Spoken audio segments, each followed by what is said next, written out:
Details as Finance Minister Dr. Amin Adam says the government's economic recovery policies are yielding results. We'll tell you about it here on Hot Edition on 3FM 92.7. Also, we're keeping an eye on how the leadership of the Colleges of Education Teachers Association of Ghana, that's CTAG, has vowed to resist what it describes as illegal attempts to freeze their members' salaries. You have details of that as well here on Hot Edition. We'll bring you campaign trail as well as sports and business all in the next 1.5 hours. Stay with us.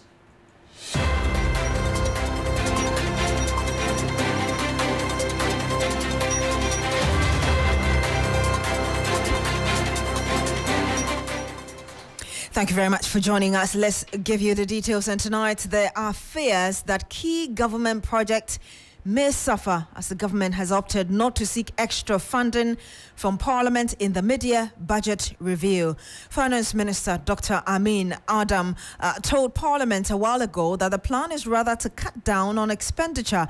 We'll walk you through some aspects of the mid-year budget with focus on the cuts back on expenditure, but let's get you exactly what the minister said some minutes ago when he spoke to Parliament.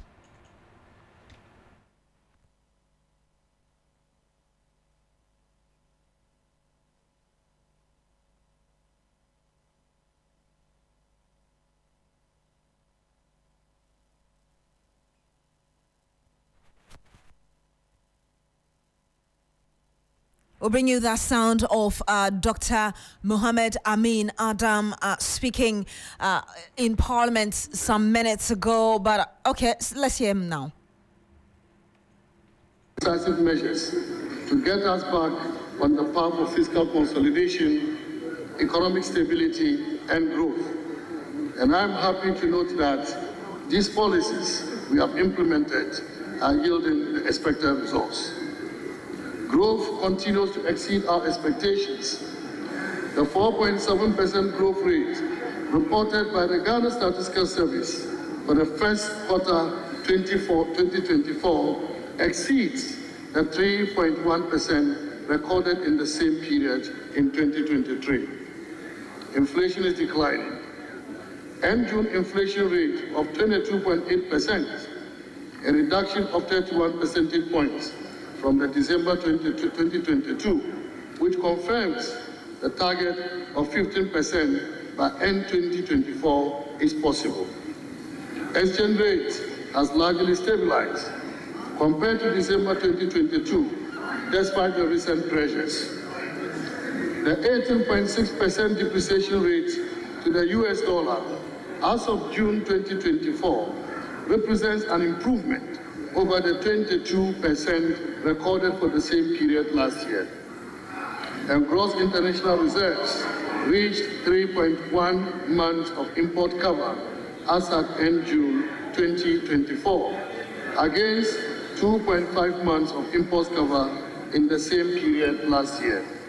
Mr. Speaker, it is evident that we are on the right trajectory. The economy is rebounding stronger than anticipated. The choices we've made and the policies we are implementing are yielding results. We've reversed the negative trends. All the indicators are looking better. Dr. Amin Adam also talked a bit more about the government's flagship program, the Free Senior High School Policy. Mr. Speaker, in 2008, His Excellency the President, then the flag bearer of the New Patriotic Party, announced the policy of free senior high school.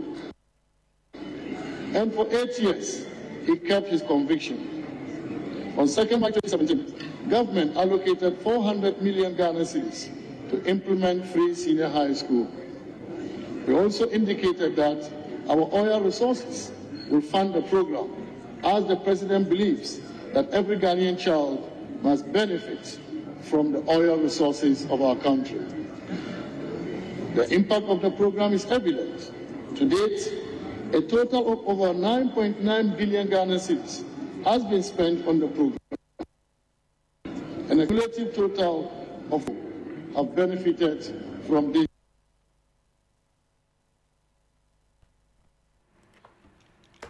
And you heard the Finance Minister, Dr. Mohammed Amin Adam.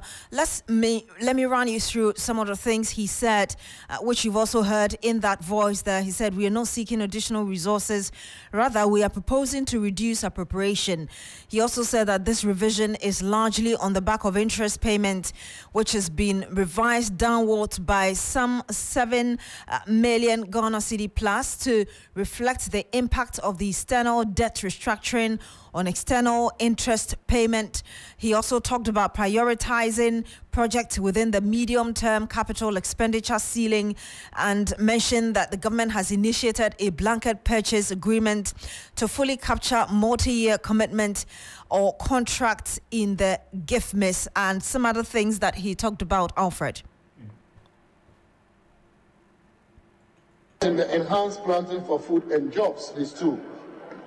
Through this program, we introduced the input credit system and adopted technology-driven platforms, enabling farmers and value chain actors to operate transparently and efficiently. Mr. Speaker, enhancing fish and aquaculture production, we've scaled up the supply of premix fuel since January 2024. Additionally, we are also partnering with private enterprises and are providing employment to about 10,000 people to expand and venture further into aquaculture.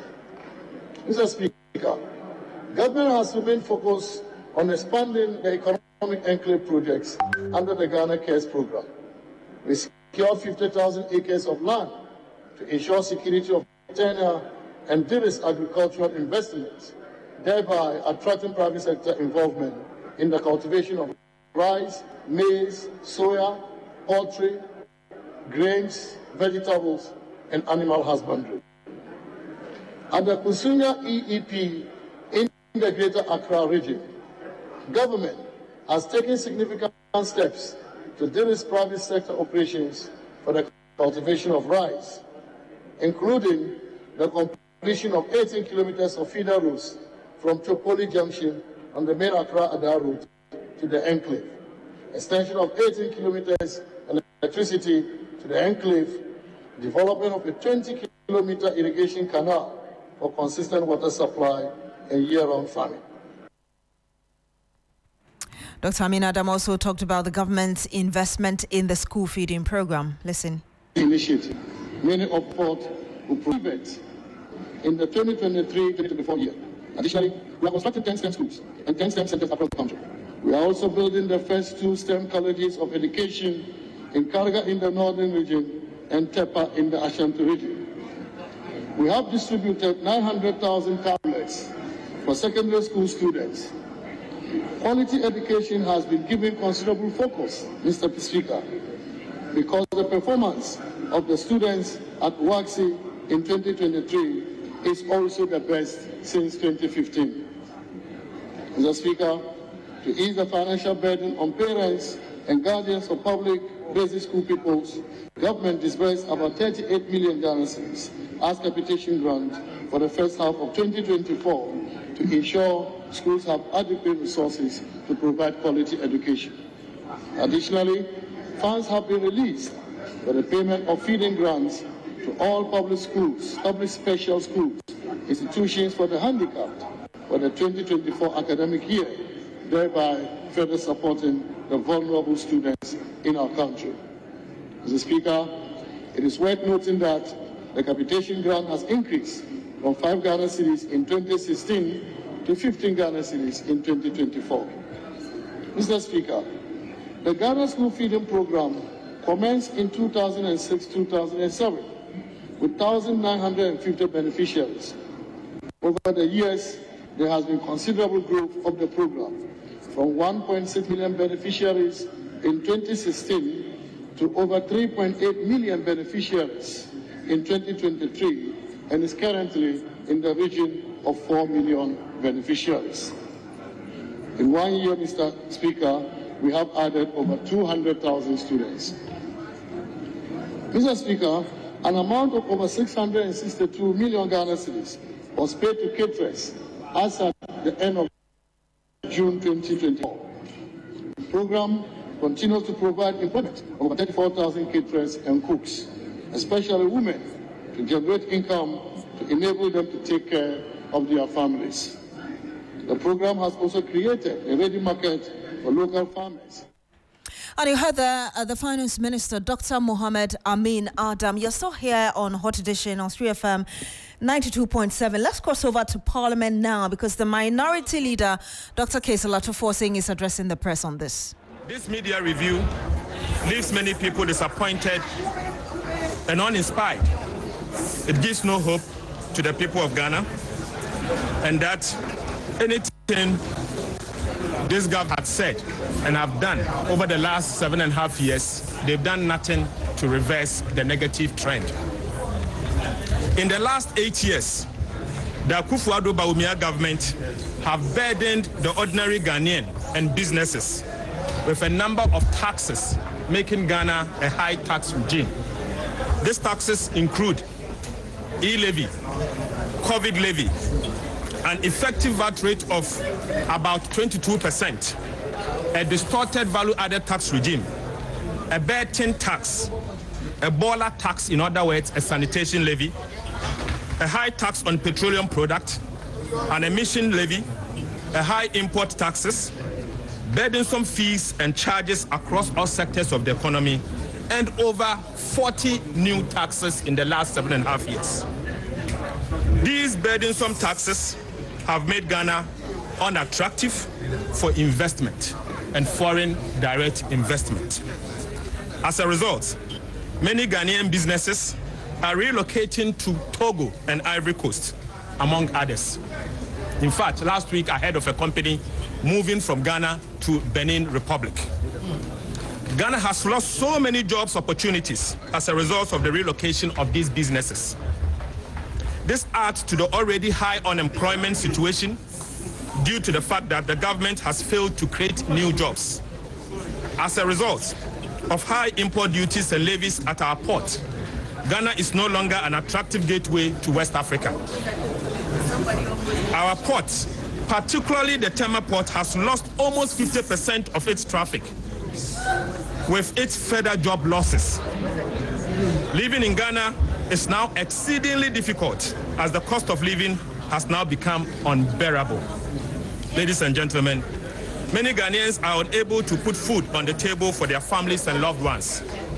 People can simply not make ends meet. In fact, that is the true state of our country. The high food prices are one of the major problems facing the people of Ghana today. Yet, this media review did not provide a roadmap to arrest the escalating food prices.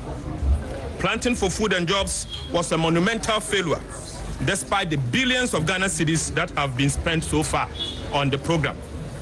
The greatest threat to our national security today is youth unemployment and food insecurity. These two factors are fueling the loss of confidence in our democracy, revealed in the recent Afrobarometer report on Ghana. Yet, this media review failed to address these two major concerns. At the very least, the NDC Minority Caucus expected nothing less than the removal or the abolition of the following new taxes: the e-levy, the COVID levy, the betting tax, the baller tax, the emission levy, the VAT on domestic consumption of electricity, and addressing the distortions of the value-added tax regime.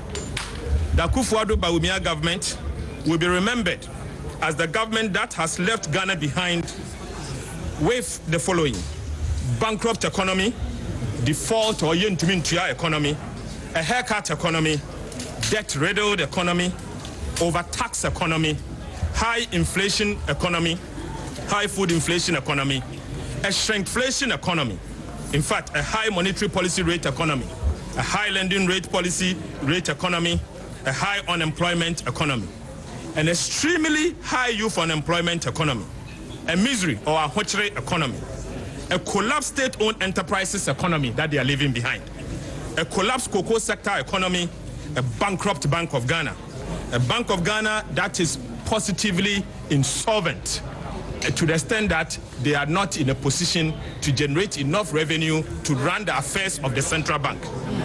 A bankrupt cocoa board, a high food inflation never witnessed in the Fourth Republic, and the highest youth unemployment never witnessed in the Fourth Republic. This is the legacy of the MPP Akufo-Addo Bawumia government.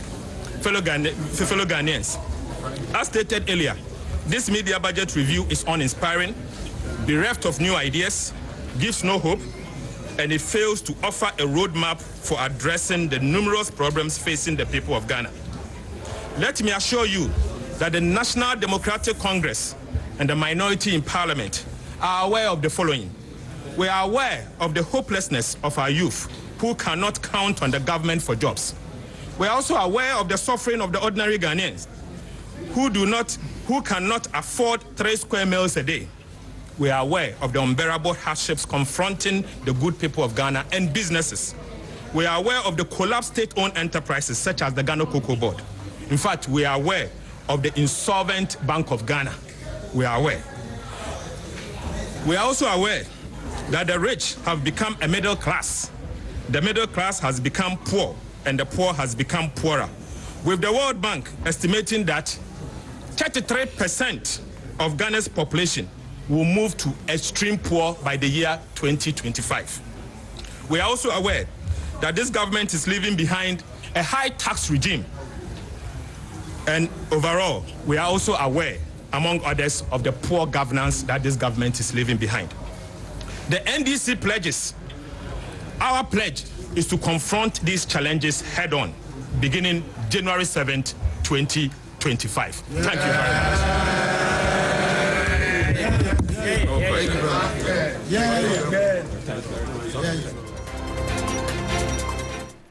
And you heard right there, the minority leader, Dr. Kaisel Ato-Forson, will be engaging an economist very shortly. But let me just run you through what Dr. Kaisel Ato-Forson just said. He started off by saying that the media budget review gives no hope. And then he said Ghana is no more attractive to investment. Government has done nothing to alleviate the pain of Ghanaians. No roadmap to addressing soaring food prices. And of course, added the bit that if and when the NDC comes to power 2025, that government will address these issues the minority thinks the finance minister did not address. We're joined by Professor John Gache, who is an economist with the University of Cape Coast. Good evening to you, Prof. Thank you for joining us. Good evening.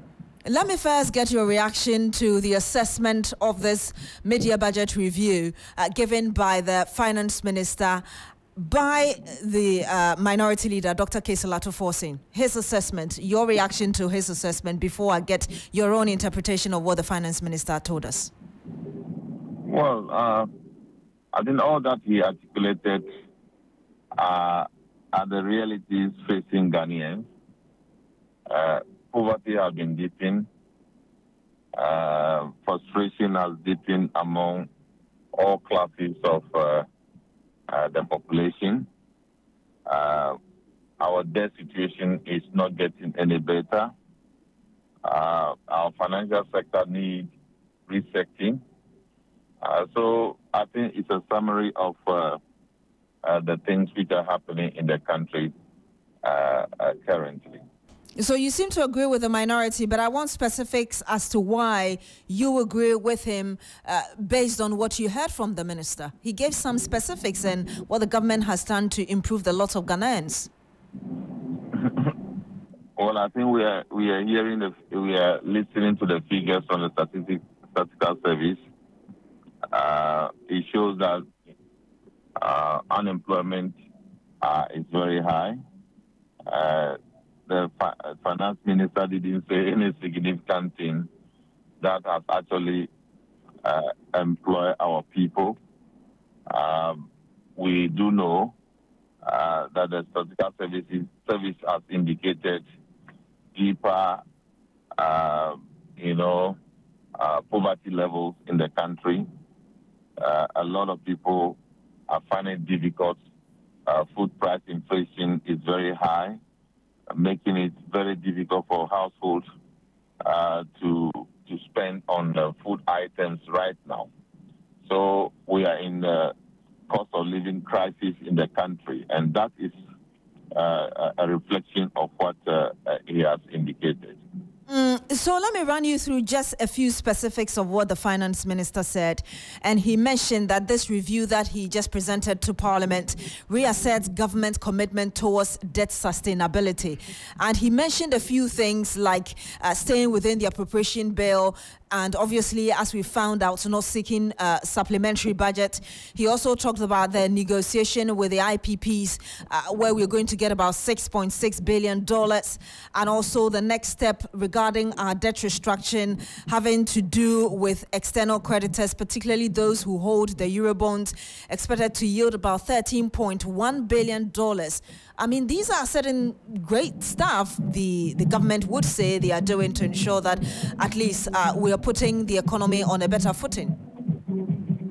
I think the economy means meeting the living standard requirements of the people. The economy means making the power sector efficient. The economy means making our finances better and efficient. All those things, there are troubles ahead that have been created by the government, and the government seek to resolve them. I do not know how that means so much to the average Ghanaian. I think we are in an era that our talk and discussion about the economy should be much more focused on living standards. And I do not think that all that you have read out meant that the living standard of Ghanaians has improved. He talked about LEAP. He talked about investment in free senior high school. He talked about investment in infrastructure, particularly roads, that he believes, for instance, if you're doing certain roads, then especially in production areas, then you're eventually knowing that you're going to at least help with channeling out a lot of food stuff just so the prices could go down. Please. I think you are aware that the finance minister came to give you updates of the 6-month activities of the economy. And within the past 6 months, we are talking about high food inflation. We are talking about erosion of capital for businesses. We are talking about erosion of personal income. We are talking about frustration of the youth. We are talking about issues of disruption within the financial sector through the debt exchange program. Those are things that happened in the past 6 months. So I do not know what you are talking about, the assessment of the media. The media is actually from January to June. And those are the things we are talking about. Unless you want to tell me that we have employed massively the youth into jobs, sustainable jobs, unless you are telling me that we have increased about 300,000% of those who are benefiting from LEAP. And for that matter, that has been a significant improvement in the life of the people. Those things didn't happen in the last 6 months. And Prof. Gachi, and maybe just quickly, a couple of things before you go. So I recall that when the e-levy was being introduced, one of the reasons why the road toll was abolished was that government sought to raise revenue through the e-levy. Now we understand the road toll is going to be reintroduced. The road tolls are coming back from 2025. Is there any justifiable reason why the e-levy should still be on our books? Well, I think when politicians are introducing taxes, there are elements of trying to cajole the population. So on moral level, you may think that the e-levy should not be there, but the government doesn't see it like that. The government sees it from the perspective of the revenue that is raking into the national kitty. And for that matter, this government will not temper with e-levy. Again, introduction of a road toll only means that the government is admitting that he has made a colossal mistake in trying to appease the population by thinking that removal of a road toll will mean some goodwill will be given to the government. And that didn't happen. Even the population rather think that we need to continue to collect road tolls, to finance maintenance of the roads, etc. So I think it's just a matter of accepting the failure of that policy reversal by the government. I see, and there's also this bit about the inflation target that the finance minister talks about. Year-end inflation 15%. Now we're at 22.8%. All things being equal, if all factors are in place and trending the right way, you would want to understand why he's optimistic that a 15% will be achieved. But then again, if you look at the trickle-down effect, as in the impact on policy rates, especially because of what the Bank of Ghana has been doing with the inflation targeting policy, would you expect that policy rate would also have a corresponding reduction so that private sector would benefit as expected? Well, I know people have been talking about inflation targeting, but let us also not forget that when inflation targeting was introduced first in the early 90s, those countries that actually embraced it, they saw significant improvement. Some of those countries never went back to the level they were. They improved. Sweden is one. Finland and other countries actually followed through inflation targeting. So I think the management process of the Bank of Ghana has to be called into question, and not necessarily because of inflation targeting. There are other policies that should back inflation targeting, and that we are not engaged in. We can let the central bank lend money in excess of about 48 billion to central bank to spend on frivolous activities, but we can't allow the central bank to engage in policies that will ensure the real sector is protected. Those are the things that I think we should be advancing as argument. The finance minister is optimistic. I don't know what he's saying, but I believe that we do know that we are not sure that we are going to get a drastic reduction of inflation to around 15% by the year end. Of course, these are projections. It can be revised upward when things do not work well. But again, we are seeing a situation where inflation is falling, but the cost of living that actually detected by exchange rate volatility is still here with us.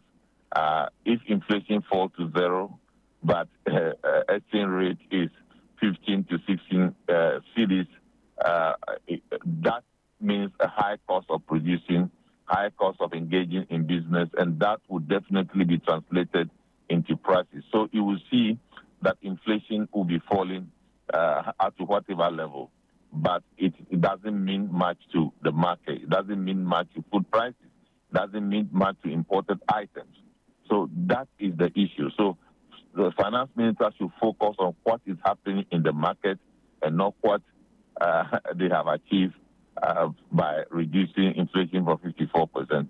Of course, we know the large portion of that reduction is as a result of the IMF stopping government from borrowing from the central bank.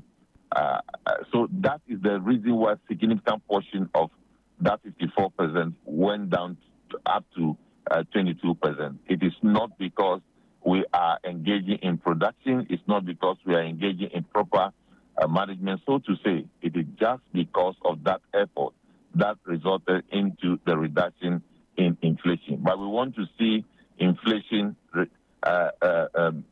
reflecting on the market. Inflation is not reflecting on the market. We can see how exchange rate is reflecting in costs. It's reflecting in price build-up across the country. So that is significant. We cannot wish away these realities of the economy. Prof. Gachi, I appreciate your time. And maybe quickly before I let you go, I'm looking at the finance minister's analysis of the depreciation of the city. And he does a year-on-year analysis which, raises some questions. And I don't know if that also strikes you the same way, because he looks at the January to June exchange rate and compares it that for 2023 and the same period January to June 2024, and it says that to the extent that the rate of depreciation of the cedi between January and June 2023 was 18%, in fact, and was 22%, and then this year, same period, 18%. It means that the cedi depreciation as compared to the same period last year is not that bad. Okay, so I understand from my perspective that the impression of depreciation reflected in cost. Cost for business people who are importing, cost for business people who are producing, cost for individuals who are purchasing. So it's about cost. So what you are trying to tell me is that in the period that we mentioned, the cost level has increased by 8%. And after that, it has increased by less than 8%. It increased by 18%. And after that, it increased by less than 18%. And for that matter, if you look at cumulative effect of cost disruption in the country, is so huge. That is what we are telling the finance minister. We are not talking about rate of depreciation for which you will be clapping hands for yourself. We are talking about the effect of depreciation. It has huge effect on cost. Go to the market and ask the market women; they will tell you the real cost. Go to students who are engaged in writing foreign exams and ask them whether or not they feel better now in terms of the cost they incur in registering for examination outside as compared to the cost they incur in registering for examination outside the country, perhaps last year or 2 years ago. You can see that it is total disaster in terms of cost built up as a result of depreciation. And that is how the businessman look at it, and that is how the consumer look at it. That is how the household who are purchasing, that's how they look at it. And that is how we will look at it. Professor Gachi, appreciate your time. Thank you so much for joining us, and we'll continue to have this conversation also on Ghana Tonight. Thank you for joining us here on Hot Issue. Appreciate your time. Also, let's go to the Abosewokai Spare Parts Enclave, where George Queening is our man. We lost George Queening. We'll try to ring him back on the telephone, get some more updates on how the people, businessmen and women in the Abosewokai Enclave are reacting to what the finance minister said in this media budget review. But then again, businesses had high expectations of some policies to at least show up the value of the cedi against the dollar, which has been eroding business capital. In fact, a number of them, as indicated earlier, had their businesses closed down as a result of the depreciation of the cedi and what is happening at the ports as well. But Beatrice, before you engage the importers and exporters, let's go back to Abosewokai. See if George Quinn has been interacting with some of the business owners there. George, what have they been telling you? Alfred, thank you so much. And you know, Abosewokai is one of the leading spare part hubs in the country, and cedi depreciation obviously has a direct bearing on their trading. And for them not to hear measures aimed at stabilizing the cedi, they feel this budget is empty, and it's not really talking to their issues and their woes. So what they need is, at least government should have said, maybe in the next 2 years the cedi will be stabilizing, but not really comparing, years on how the cedi perform. Because now they have to push more cedis for the same dollars that they use as their capital or their import capital and all that. So what they're seeing now is there will be a time coming where consumers may not be able to buy any of their wares because their purchasing power has diminished. That's because at the end of the day, the cedi will depreciate, all right. They will just push the cost onto the final consumer. But so when consumers come, they buy something for 1 cedi, the next day they come is 3 cedis. So sometimes they told you that sometimes they have issues with mechanics because they told the mechanics are shortchanging them. But that's the reality on the ground. So government failed to tackle the cedi depreciation. No measures whatsoever in the near future. What exactly, how they're going to stabilize it? For them, it's an empty budget. I see. I was hoping, are there any of them close to you that we can speak with? No, I'm actually come to the other side of the wood just for you to hear me clear. Perfect. Perfect. I think, I've just summed what their concerns are. What their concerns are. George, appreciate it. That may be good. Perfect. George, thank you. Thank you so much for this. That's George Koenig there in the Abosokai Spare Parts Hub. Yeah, and still speaking of businesses, we're joined in the studio now by the Executive Secretary of the Importers and Exporters Association, Samson Awengobet. Good evening to you, sir. You're in our TV studios just some hours ago. Thank you for joining us in studio right here. I've been here the whole day. You guys have hijacked me the whole day, so I don't know whether I'm going to be paid here today the whole day. You're going to surcharge us, right? It's a service that I have rendered. It's a service to my people, service to my country. You've got benefits, at least. Anyway. Let me just first get your assessment of this presentation by the Finance Minister from where you sit. Well, absolutely. I'm not going to sway away from what my other colleagues have said. We were quite disappointed when, and I knew earlier, and I was saying it in Alfred and Ocansey's program this morning, that I was not the minister. You are not going to see anything special from his term of office. Look at the short term that he took over, and look at elections just by the corner. And so it will be unwise for the government to come and say, oh, I am reducing petrol prices, I am abolishing e-levies, I'm going to abolish special import levy, I am going to abolish, reduce VAT from 15 to 12.5. You see, those kind of things, that would have been a political suicide. And so they were very smart people. And so, no, we are not coming to ask for anything from you. And we are not also coming to introduce any new policy. But the point is, where did you start with business community in 2017, Alfred? And where did they brought business community to? As you speak, beginning of this year, any business person, any business-minded person, and in business, there's nothing like MPP, NDC.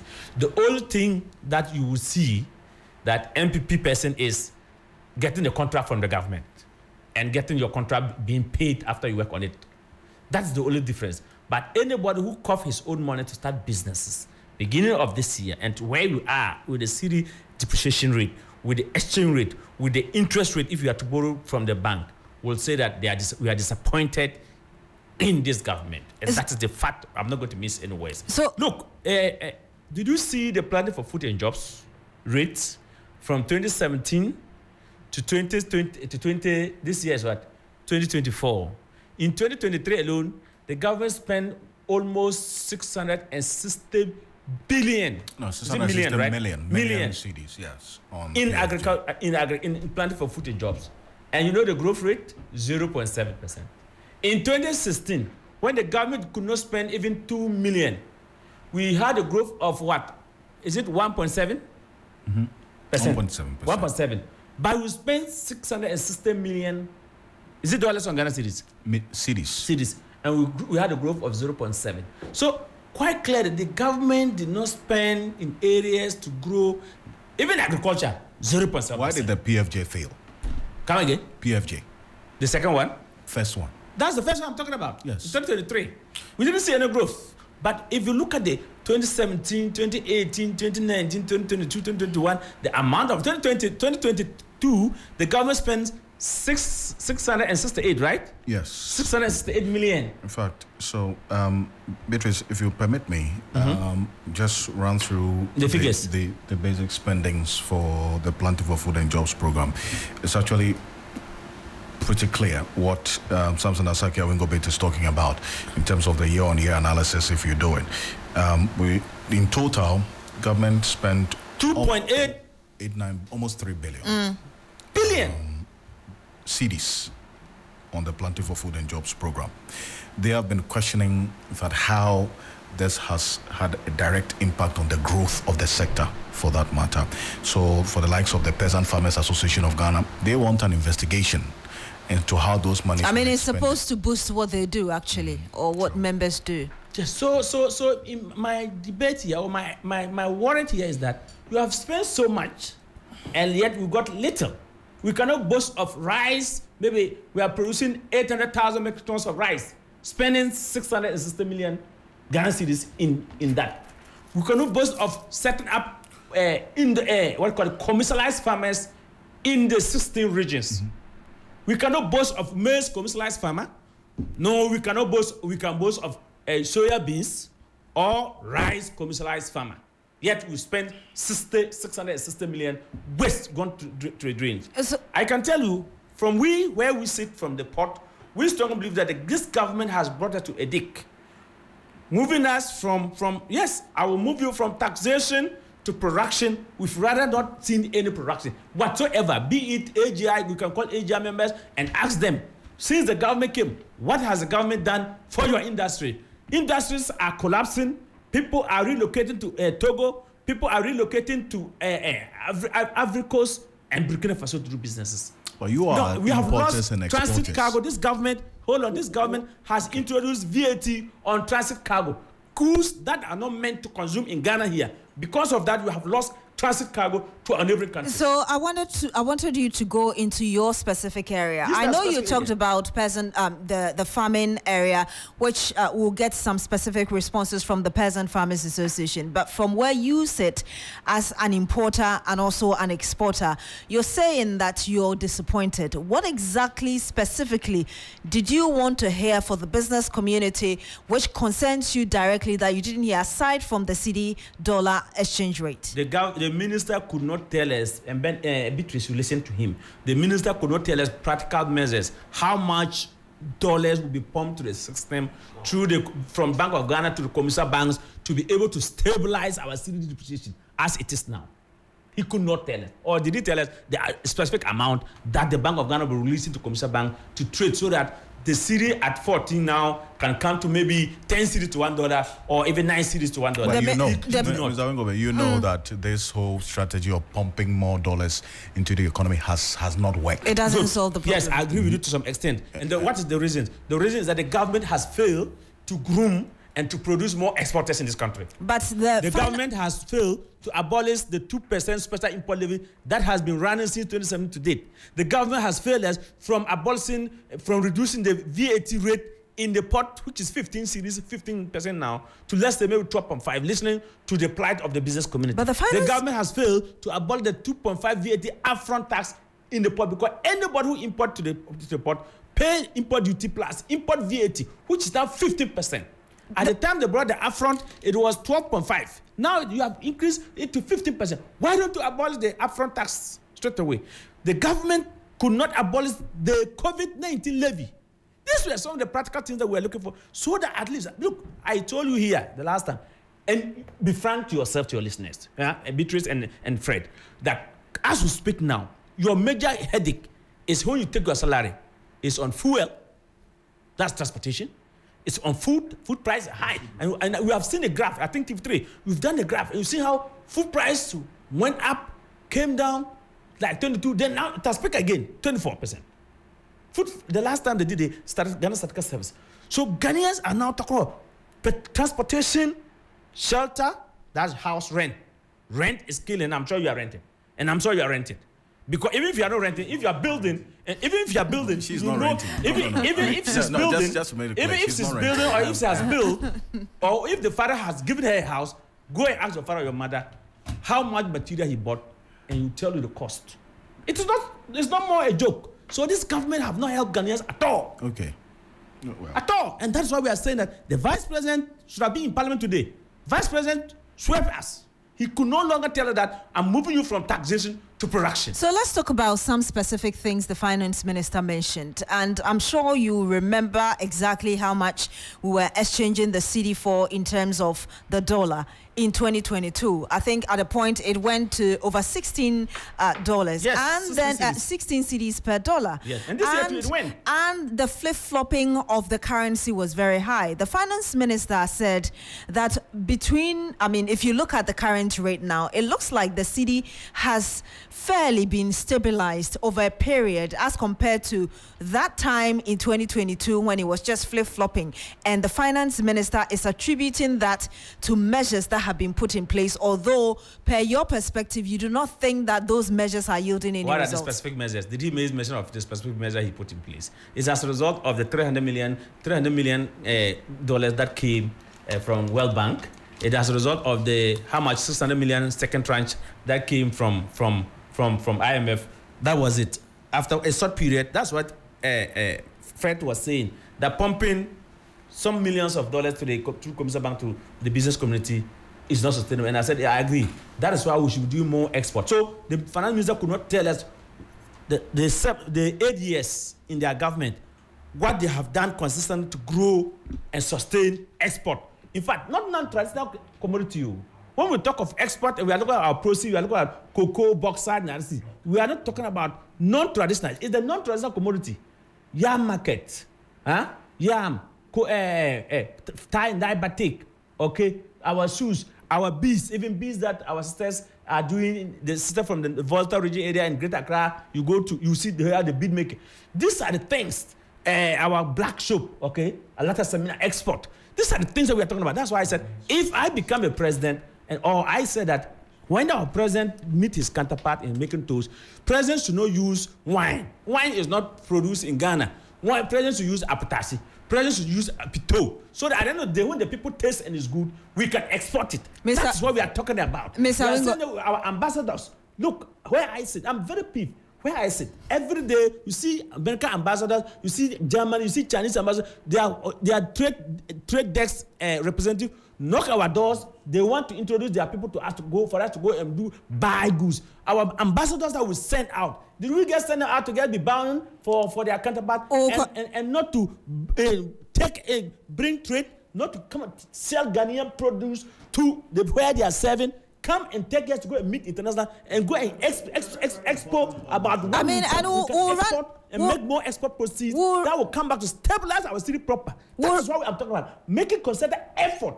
I didn't see it in the budget. We'll run that by a representative from the government who is just joining us on the phone right now. So don't go away. Stay with us. We do have on the line Dr. Palgrave Boakye Dankwa. He's the government spokesperson on governance and security. Good evening to you, Doc. Thank you for joining us. A very good evening to you, Beatrice, and thank you for having me. I'm sure you've heard the minority's reaction to this presentation by the Finance Minister, and we do have also a representative of Importers and Exporters Association in the studio with us, expressing some misgivings about what could have been said and what wasn't said properly. From where you sit, how do you respond to these ones and your own observations as well? So a very good evening to you, and a very good evening to your listeners and viewers. When your producer called me, he mentioned that I was not going to engage with the individual in the studio. But however, he mentioned to me that I was going to speak on the budget and throw more light on what has been. You're not going to engage Mr. Wingobit. I'm only throwing off what he said to you for you to react to it. You're not engaging him. Okay, no, I have very minimal reaction to that. I think that I want to focus very clearly on the direction that government is taking, on the strength of the Ghanaian economy and the opportunities that are available now, and how the minister, the Honorable Mohamed Amin Anda, has clearly brought in a lot more confidence into the Ghanaian economy by presenting the budget, media review budget in Parliament today. That would be my focus for this evening's conversation. So tell us what you think really, I mean, what we had the Finance Minister already, and there have been reactions to it. Do I take it to mean that you disagree with whichever holes that are being punched in what has been said? Well, I think that objectively it's important that people weigh the efforts of government and appreciate what government is doing, especially with the very teething challenges that we find ourselves in the global economy. And much as people would have their own expectations of what they would have wished that government focuses on, government is focusing on a broad scale of initiatives and interventions that will be able to alleviate the very major challenges of the Ghanaian people. And I think that that's the major focus of government. And that's what our government has been focusing on, especially in this second term, and the opportunities that the Ghanaian people have given to us. So you say the government is focusing on broad-scale initiatives and interventions. What is the use of broad-scale initiatives and interventions when they don't seem to trickle down to the ordinary Ghanaian? Well, I think that every single effort of government is making sure that it's trickling down. And I can reference a section of the budget review that was read today.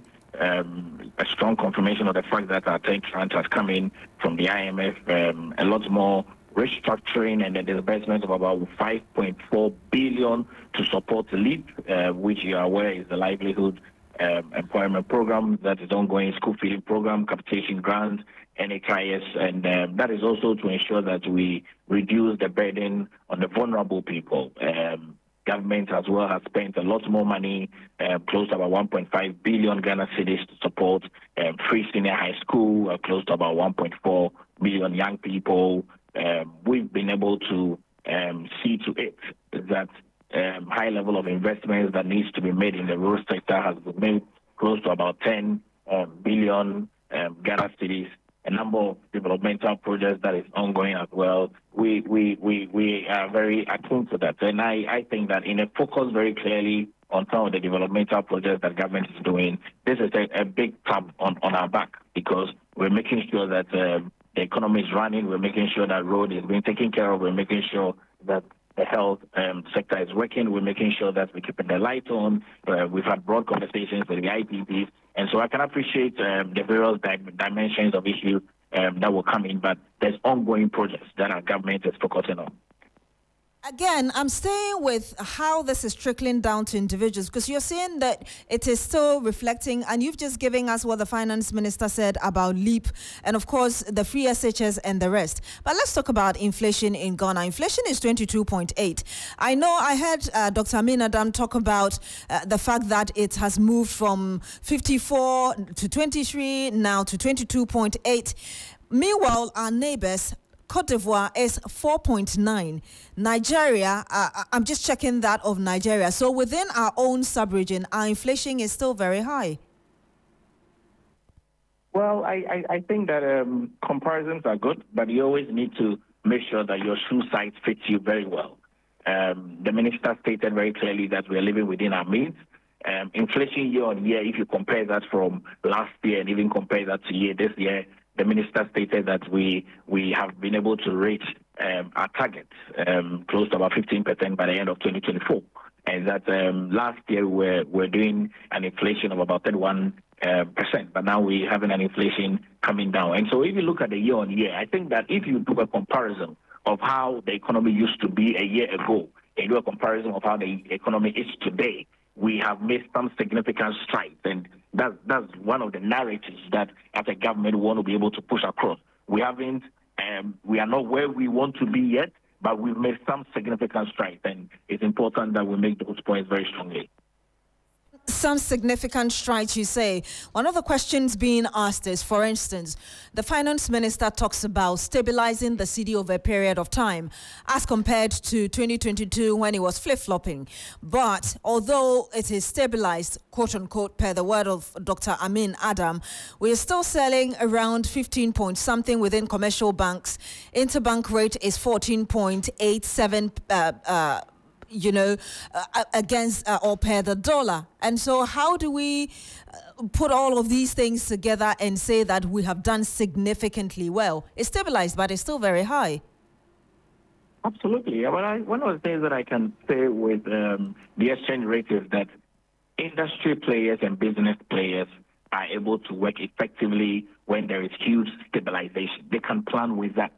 Yesteryears, we didn't have that. We had very unstable depreciation of our Ghanaian cedi against the forex. But as we speak now, it's been relatively stable. And I think that is key, and that is good for industry players, it's good for business players. They can be able to plan a week ahead, 2 weeks ahead, a month, 3 months ahead, and be able to project. And that's one of the major key things that our government is significantly proud of, that we've been able to stabilize the exchange rate, which is good.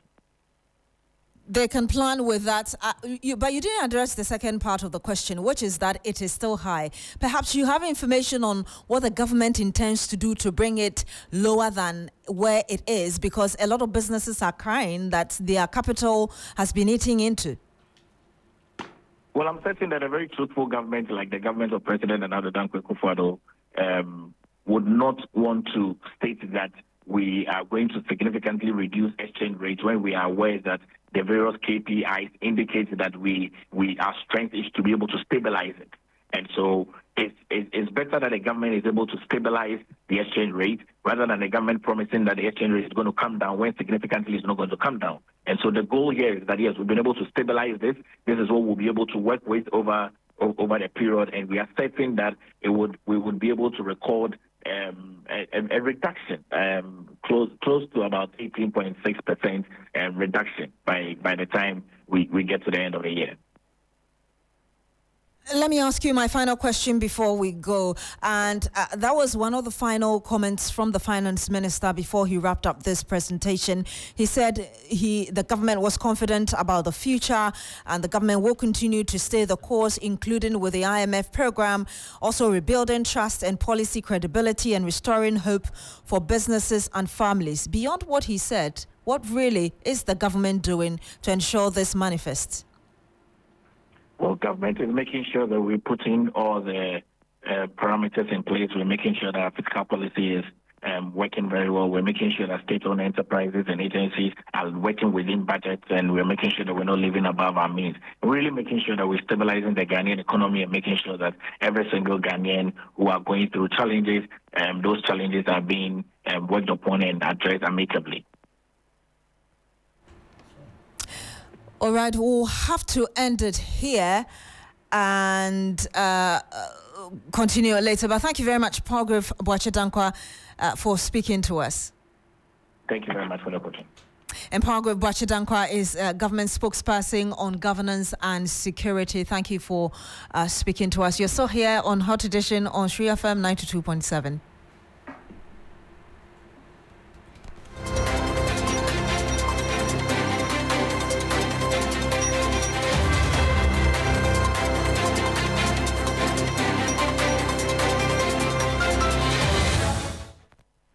All right, so you're still here on Hot Edition on Sri FM 92.7. Mr. Awingobit, you heard Palgrave Boakye-Dankwa there. He didn't want to directly engage you or even respond to some of the things you had said prior to he coming on the line, but I'm just wondering your understanding of what he said. Well, I don't know why he's running away. He's in government. What I've said, if it was untrue, his duty is to come as a government official and point to loopholes and tell us the right things. But as he came, he was just fumbling, wandering around. He could not convince me. If government spend 1.5 billion or on social, for the livelihood, is that what he said? And also spend 1.5 billion on the free education. That's what he said. This is social intervention, isn't it? It's quite good. But people must grow, business must grow for you to be able to tax them and use it on them. I was expecting him to have come and said, look, government, within the short possible days to come, government will reduce the interest rate in banks. That would go a long way to help business community. So government would put some dollars to reduce the city from further depreciation. Government will give us a fixed rate at the port. Huh? You know the port, some time ago we asked, does you give us the rate? If it trades 14 series, does you give maybe 14 series for the next 3 months, subject to review? That one business can predict. So you don't see it this way, Ms. Awingobit, you don't see it this way that if the government is helping parents with their fees through this free senior high school policy and other things that the policy caters for, that money the trader would have used to pay the child's school fees or anything related to the child's academics, that money could be invested in the business, and the money that they are getting, that also saves them from going into probably money that they would have loved to use for their businesses? President Akufo-Addo did not pull this money from his pocket. It is out of the business community that flourished and he taxed them. And I'm saying that we are asking what government would have done to say, look, at the port now, it's 14 series. Government is going to continue this till maybe September ending or October ending. Then business community is certain. Do you understand? You know that, okay, this is the rate custom is going to use. Whether the city went to 20 series to $1 or not, government will continue to use 14 series in doing calculation of duty at the port. Tomorrow, if the city jump to 20 series to $1, government will be using now the prevailing rate.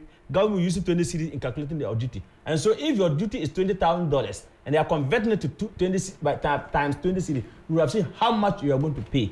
That is why people are paying duty as much as $380,000, $320,000 on frozen chicken just for 40-foot container. So Palgrave, maybe he is not into business. He's a security expert and governance spokesperson. But I did not argue in destructive.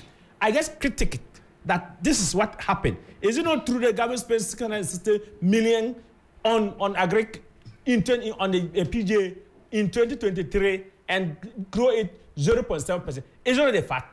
This is a factual statement that I put to him. I don't know where he was running away from. We'll have to end it here with you. He should come with debate. He should come with me. We'll have to end it here with you, Mr. Awingobit. Thank you very much for joining us. And Samson Awingobit is the Executive Secretary of Importers and Exporters Association. You're still here on Hot Edition on Sri FM 92.7. And Kelvin Owusu-Ansah is standing by with the latest in sports. Kelvin.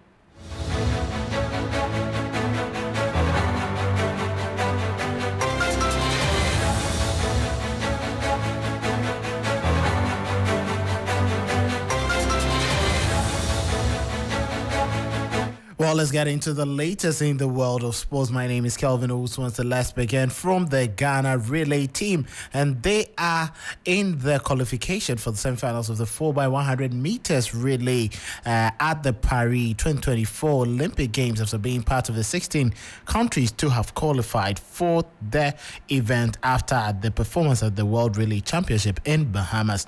Team Media Officer Benjamin Willie Graham has a lot more on the team who are eagerly preparing to make Ghana proud. Team Ghana is not just here alone, but there's St. Vincent and the Grenadines also here, all of them preparing for the Olympic Games. And this is one of the most iconic practice stadiums for countries that have been booked here to continue their practice. But amazingly, I would say that it's a very wonderful place. We've had a very quiet day at the Games Village. The athletes have had enough rest. This morning, Rosie Abua had the opportunity to go to the gym and work out. Professor Andrew Owusu is a team's coach, and he's been working with them. And you can actually see the likes of Azibotio, Jopol, Ibrahim Husseini, and of course, you can talk about the man Saminu Abdul Rashid, and then Benjamin Azamati. This is Team Ghana's quartet here. And so Azamati is going to do the 100 meters together with Saminu. But one of the major highlights of Ghana's performance at the Olympic Games, apart from swimming and high jump, it is the 4x100 meters team. This is a team that made history by way of making it ahead of even the Netherlands in Bahamas. And they have been ranked in a top 5 or top 10 in World Athletics ranking. And they're looking forward to replicating same performance here at the Ile-de-Van Stadium. So what you see, there's a baton passing. They want to make sure that they get it right when they get onto the main stadium for their main work. So we're still here. It's practice time for Team Ghana. Practice time for Team Ghana. My colleague Yao Ofosulabi will add up to what Benjamin Willie Graham, who is the team media officer, has just given away. And he believes that Ghana's relay team has the best chance of delivering a medal for Ghana at the Olympics. Spoken about the relay team a few times, but I think that they have the best chance of doing anything for Ghana at the Olympic Games. By the ranking, Ghana ranks 5th in the 4x100 in the world. And so the time that we've run consistently this year has been in a really good place to put us in 5th place. So if these boys can replicate the form that they showed at the Penn Relays and also in Bahamas, there's every opportunity that they make the final. Now, making the final is always very important in athletics events. When you get into the final, you stand the chance of being able to win a medal. And so making the final will be important for them. So the relay team have their work cut out for them. Saminu is his very first time he's going to be running the 100 meters and the 200 meters at the Olympic Games. And hopefully the atmosphere doesn't overwhelm him too much. Azamati is also running the 100 meters. Hopefully he also does better than he did the last time. The last time he couldn't qualify to the semifinals. This time I'm expecting to see him in the final if he's able to get in some really good times. So that is from Yao Fosolabi, who is the athletics correspondent on the 3 Sports Desk. Now let's move on to some football. And as Ghana prepares for the 2024 Under-20 Women's World Cup, Black Princesses coach Yusuf Basigi has played to give us all for a very successful campaign. Basigi's ladies will be playing on the world stage for the 7th consecutive time, facing the daunting task of going beyond the group stage, a feat they have not achieved in their last 6 appearances. Currently, the team has been training at the Cape Coast Stadium. Innovation is ongoing at Kampram, and they didn't waste time by bringing us here. The facility here is also good for us because we are going to play on the natural turf. So I think that it's helping us a lot, and the girls are also responding to training, which of course is quite impressive. In my case, I'll say that it was unfortunate the time that we went for the World Cup 2018. That was the time of the exposé normalization, so things were not normalized as we went there. But I wouldn't say that is an excuse though. This time around, we are motivated to go again and make a mark because we are all looking forward to breaking that jinx. So we've made the girls aware, just as we, the technical staff, are also aware. So we don't need anybody to task us to do that job. We know how difficult it is. It's not by saying, but it's a very Herculean task. But we'll do all that we can to go beyond the group stage before we think of any other thing. Basically, the Ghana has been drawn against Japan, New Zealand, and Austria in Group E. So Ghana will be playing at the Under-20 FIFA Women's World Cup, which begins on the 31st of August and finishes on the 22nd of September. Now, let's quickly move on to the Premier League, where Manchester City boss Pep Guardiola has confirmed that Kevin De Bruyne, Belgium's captain, will not leave the citizens for Saudi Arabia this summer as being speculated. He admits that a lot of clubs are looking for the services of the experienced central attacking midfielder, but he's staying in the Premier League for another year. The squad is long enough.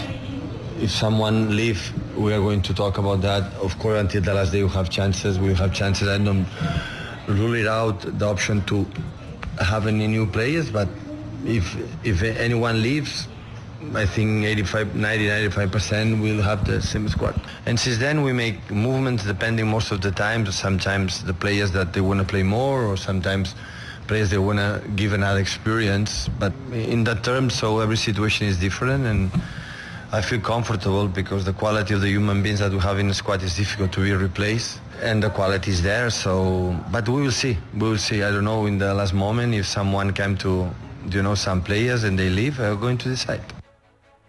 So that is from Pep Guardiola there, speaking about one of his prized assets. Well, moving on to another club who are looking forward to keeping their most prized asset. Ivan Toney of Brentford is a striker. And then his manager, Thomas Frank, said he is ready to keep him. But if a good price comes in for the England forward, he's going to release him. Yeah, definitely. Great work ethic, great runner in behind. Also had nice little link up with Wissa today, so it looks good. Yeah, you never know. He's a Brentford player. I would love him to stay. That'll give a very positive challenge. But I haven't met a coach that don't want as many good players as possible. So right now, Ivan is a Brentford player. What is the latest with him? Have you had any offers at all? Do you know where you stand? I know he's a Brentford player. I know he's enjoying his time off, well-deserved time off after the time with England. And I'm happy if he's here with us. I'll be more than happy. A training goal scorer. There's two things in that. That's very good to have in your team. And if someone want to buy him, it's expensive. Very expensive, according to Thomas Frank. Now let's move on with some other football-related stories. And Scotland forward Shea Adams has joined Serie A club Torino on a free transfer. The 28-year-old left Southampton at the end of last season after his contract expired. He has signed a 3-year deal with his new club. And top European leagues, including the Premier League and Global Players Union, FIFPro, will launch a legal action against world governing body FIFA over the abuse of dominance in the game. Well, the European leagues, which represents 39 leagues and 1,130 clubs in 33 countries, says that it's filing a complaint to the European Commission to protect the welfare of players. It comes following growing pressure from the leagues and player unions, including the Professional Footballers Association, PFA, over the number of games added to the calendar and the impact on players. A FIFPro statement said the international calendar is now beyond saturation, unsustainable for national leagues, and a risk for the health of players. Now, UEFA has opened disciplinary proceedings against Spanish captain Alvaro Morata and teammate Rodri after they chanted Gibraltar Spanish during their Euro 2024 victory celebrations. The Gibraltar Football Association made an official complaint about their celebrations to UEFA, and European football governance body appointed a disciplinary inspector to evaluate a potential violation of the UEFA disciplinary regulations. Morata and Rodri have now been charged with general principles of conduct violating the basic rules of decent conduct on using sporting events for manifestations of a non-sporting nature and bringing the sport of football and UEFA in particular into disrepute. So as it stands now, UEFA's control, ethics and disciplinary body, that is the CEBD, will make a decision on the issue in due course. Now, getting back into the Olympics, LeBron James said he has accepted that opportunity to lead as the flag bearer for the United States team that will be represented at the Paris 2024 Olympics. So it was never a thought, it was never a dream, but it's an absolute honor. And to be able to share that moment with you guys, it's going to make it even more memorable, you know. So I appreciate it, man. Team USA has given so much to all of us, to me over the last 20 years, and I understand it right now in a country that's so divided. I hope this moment and that moment will, you know, unite us or bring us together, even for that split, even for those split seconds or those hours that we're traveling across that water in Paris. So. I will hold that responsibility with a lot of honor and just say appreciate it once again. Thank you, man. Well, that is it there from LeBron James. But security concerns with just about 3 days to the start of the Olympics. In-front security fears are being allayed with the provision of plans to avert any danger to athletes and fans. Jaren Hughes has given an explanation to how security procedures will be put in place to protect everyone present in Paris. The challenges of getting to where I'm coming to for you now are anything to go by, then they have a plan in place. It is, I'll give you some idea, Nick, what should have been an easy 10-minute metro cab ride has taken my cameraman and I nigh on an hour to get through a number of checkpoints where they've gone through all our accreditations. Yes, that's standard. It's been through our passport, been through our bags, and we're accredited for this event. We've come through a big checkpoint area. We're kind of in a very sterile area at the moment.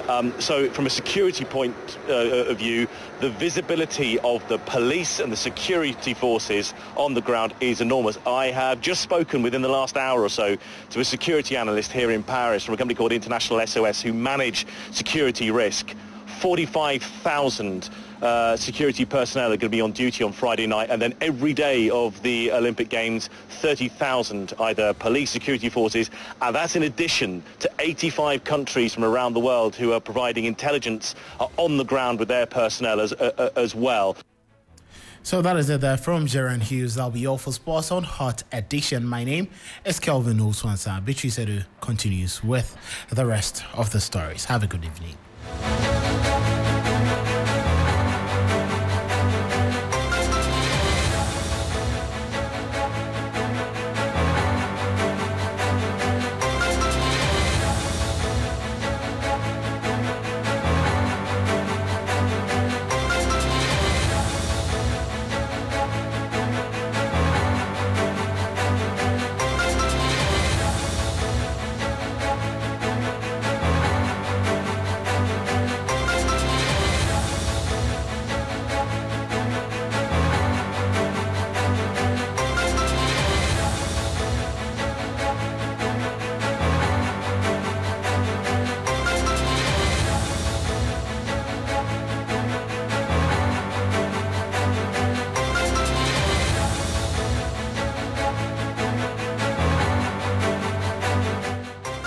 Thank you very much, Kelvin Owusu-Ansah, for bringing us the latest in sports. 92.7.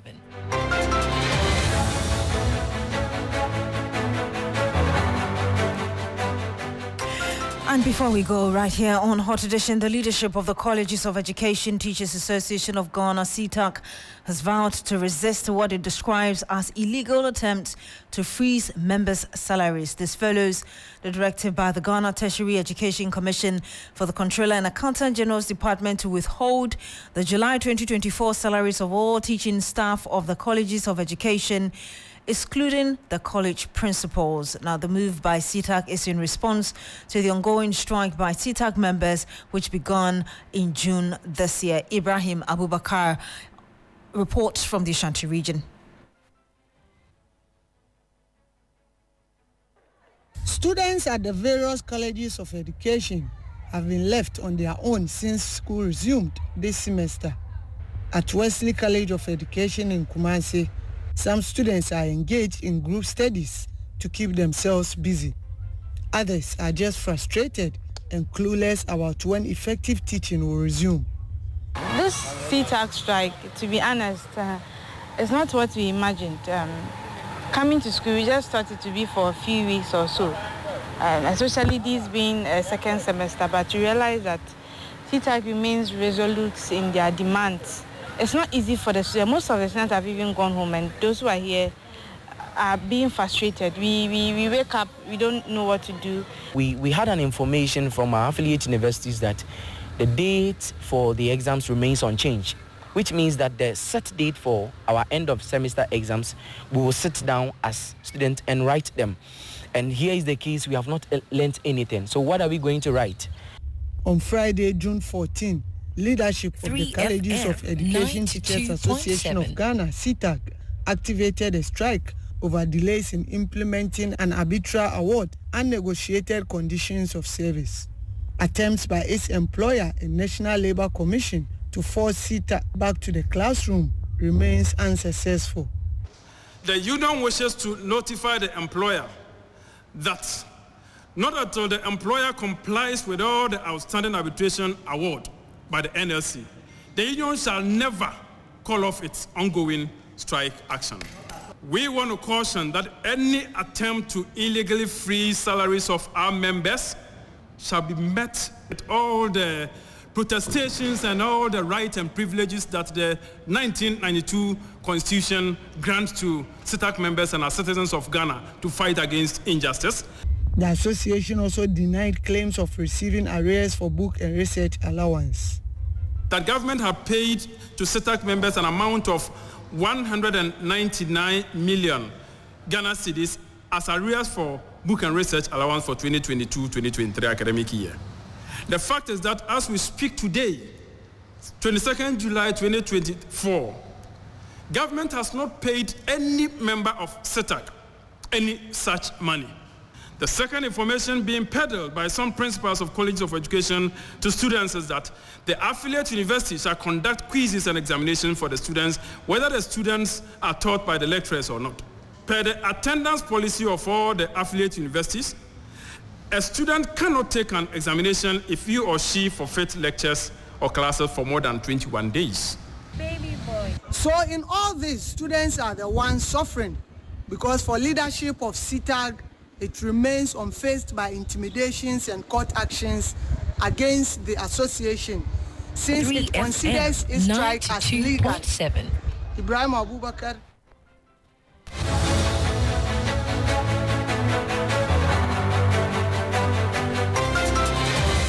And that's how we end the Hot Edition here on Shri FM 92.7. My name is Beatrice. Thank you very much for joining us today. I did this with Alfred Ocansey. Log on to ShriNews.com for more news. Have a good evening and do enjoy the rest of our programs.